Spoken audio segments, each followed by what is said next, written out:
The monarch egg is pale yellow or white and is found on the underside of milkweed leaves. The monarch caterpillar will only eat milkweed.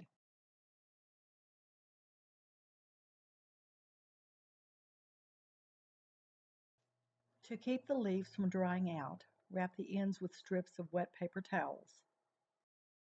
Wrap foil around the paper towels and re-wet the paper towels as needed.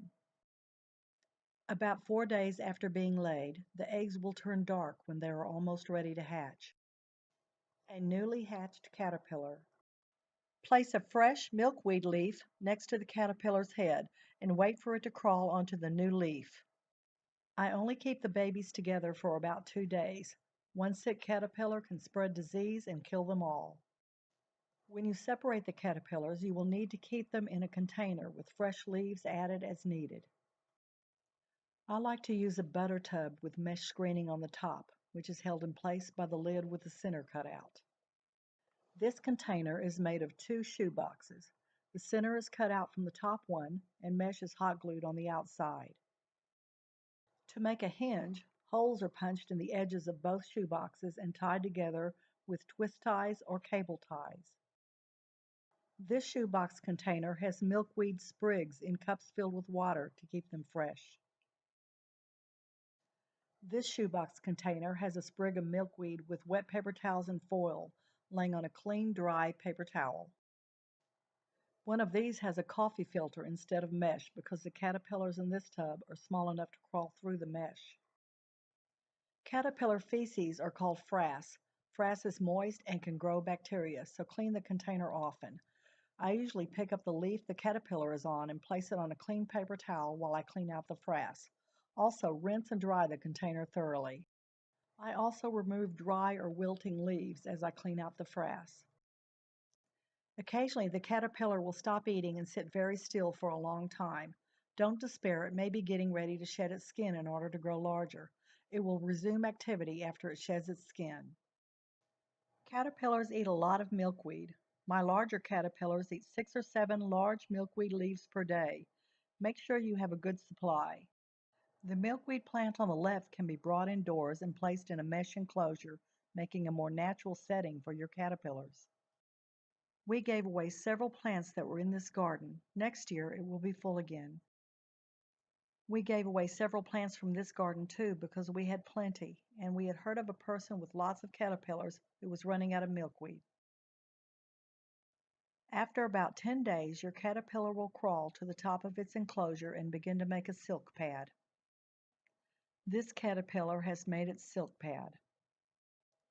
The caterpillar will attach itself to the silk pad and drop into a J shape. This is a typical J shape. It will stay in the J shape for about 18 to 24 hours, then the caterpillar will straighten out, which is a sign that it will soon begin to shed its skin. The caterpillar will slowly wriggle out of its skin. If you watch carefully, you may see it attach a black stem to the silk pad.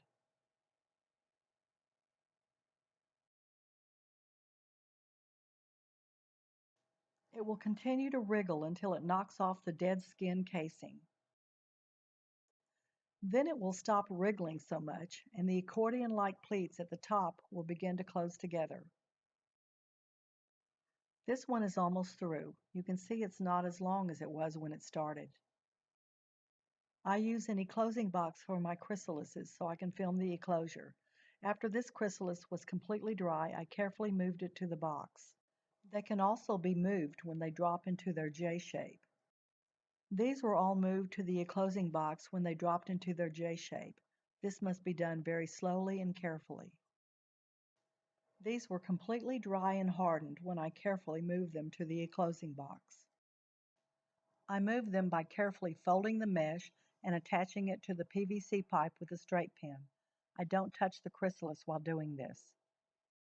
After about 10 to 14 days, the chrysalis will become transparent. It will look mostly dark with an area of orange. Once you see this, the monarch will eclose, which means to emerge from its chrysalis, usually within a day. Here are an empty chrysalis, one that is almost ready to eclose, and one that isn't ready yet.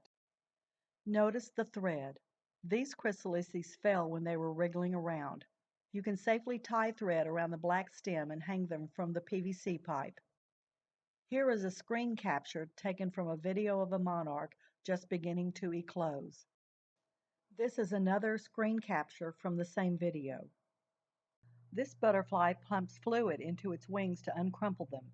Then it will hang onto the chrysalis for a few hours while they dry and harden. This photo shows various stages of eclosure.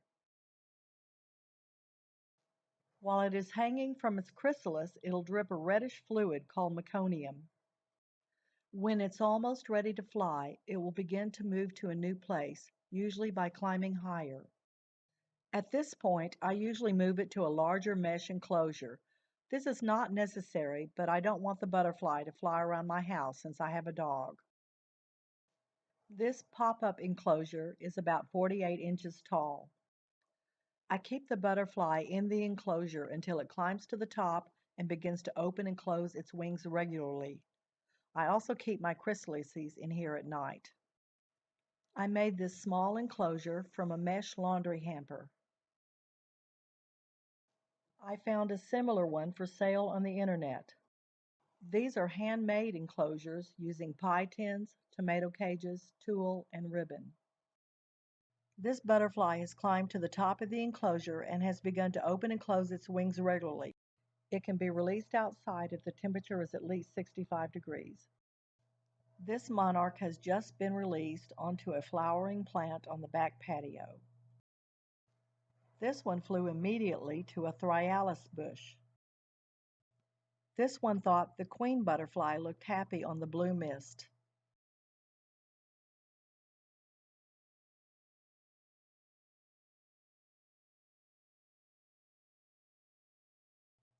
To make any closing box, cut out one of the long sides of a cardboard box to make it open in the front.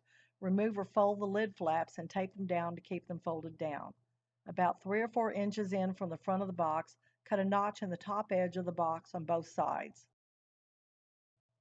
Use a small diameter PVC pipe that is at least 4 inches longer than the length of the box. You will place the PVC pipe on the top edge of the box using the notches you cut to keep it from rolling off the edge.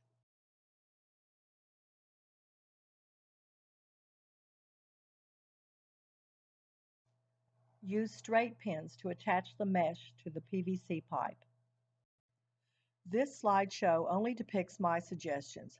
There are many other methods available for rearing monarchs. Feel free to tweak these instructions in order to come up with whatever method works best for you.